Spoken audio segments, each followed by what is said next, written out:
Hello, আসসালামু আলাইকুম। সবাই কেমন আছেন? আজকে আপনাদের দেখাবো আমার কোম্পানির এরিয়া, অর্থাৎ আমার কোম্পানিটা কোন এরিয়াতে আছে।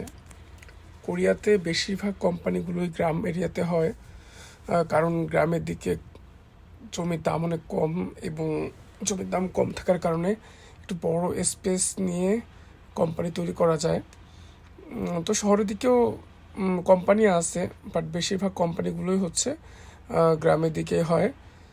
আর এখানে কোরিয়ার নিয়ম আছে, অর্থাৎ কিছু কোম্পানি এরিয়া আছে, সেখানে শুধু কোম্পানি হবে, কোনো অ্যাপাত হতে পারবে না। ওই এরিয়ার বাইরে পাশাপাশি অ্যাপাত আবার তৈরি করা যাবে, যেটাকে আমরা বলি সানপথানজি, অর্থাৎ ওই এরিয়ায় শুধু কোম্পানি হবে। তো আমাদের এখানেও আমাদের কোম্পানিটা একটা সানপথানজিতেই, অর্থাৎ এই কোম্পানি একটা এরিয়া, তার পাশে এই গ্রামটা।